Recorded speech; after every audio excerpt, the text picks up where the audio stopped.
Идегіз қазір Q harfinde ясап қарайбыз. Біріншіден, әдеттегіше, юнәлішлеріне қарайбыз. Башта йомры элементін ясарға, оннан солға таба башларға, һәм оннан соң инде вертикаль элементін ясап бітірерге. Демәк, башта O harfін ясаған төсле ясыйбыз.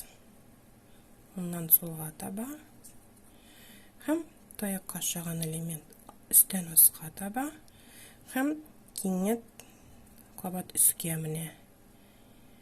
Менә монда бу таяк, кыска таяк. Миңа бераз ошап битми шул. Мин аны менә булайрак ясар идем, дөресен әйткәндә. Беренчедән озынрак төшер идем. Аннары соң менә бу почмагын нечкәрәк ясар идем. Менә шулай. Барыбер беренче каты дөрес мин сызып куям хәреф астына, чөнки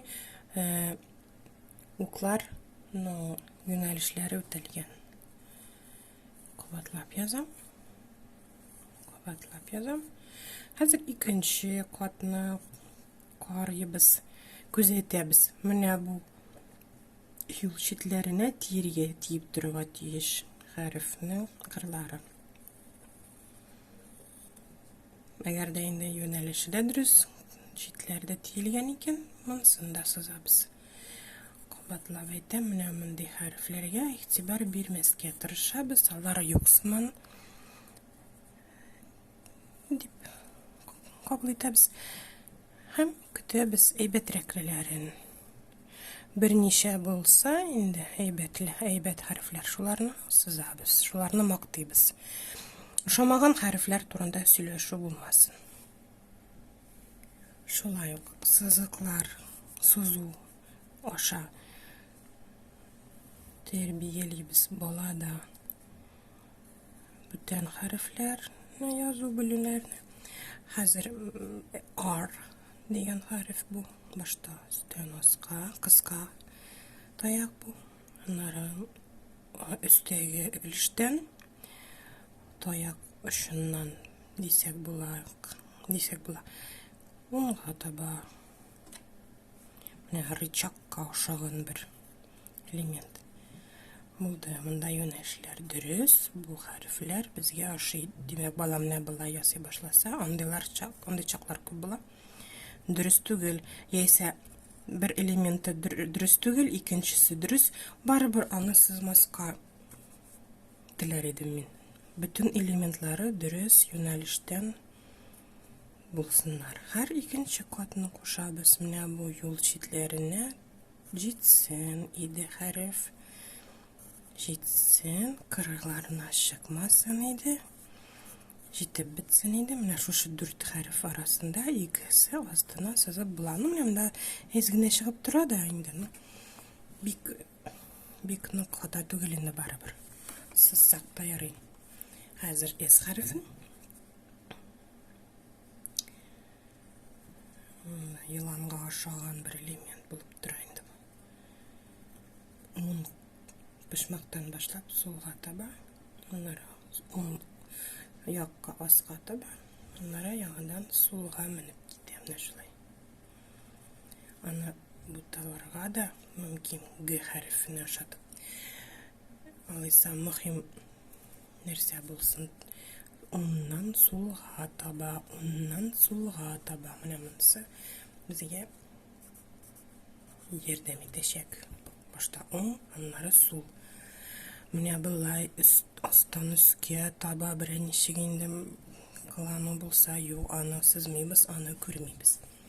Икенче кат хәзер бер-икесен ясыйк.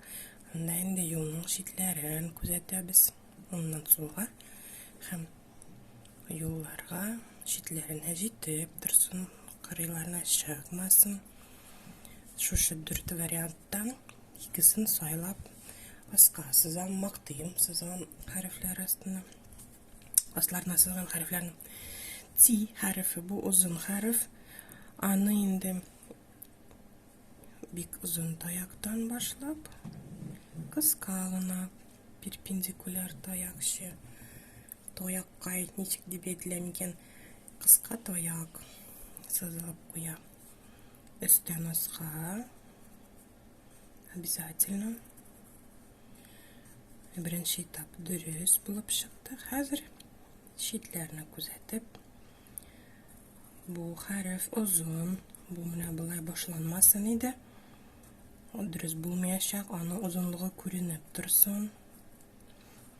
Şakmaklık defterde гадәттәгечә 2 şakmak була аның büyüklüğü.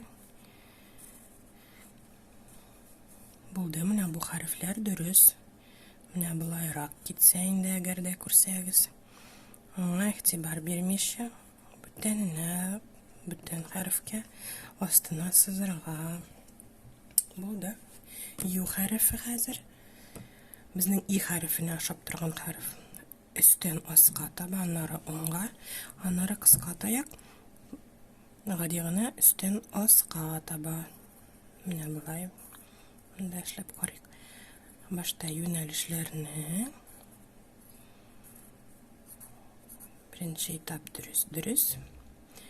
Бала язылса инде юк. Тагы ничегрәк булырга мөмкин. Яртысы дөрес түгел булса, анысында сызмаска, процессны карап торырга кирәк аның өчен. Хәзер инде булсын, ул дөрес. Контроль нокталарына үтсен. Әйе, бу үтте. Кырыйга да чыкмасын иде. Җитеп тә торсын иде юл читләренә. Шушы harfler арасында мин асларына сызып чыгам, менә буларны. Молодец булам, я молодец кызым дип әйтсәгез әйбәт, конечно. Әлбәттә. Булды. Алдагы бер яки 2 видео булыр дип уйлыйм. Менә бу harfler генә калды инде безнең хәзер. Киләсе видеоларга кадәр рәхмәт.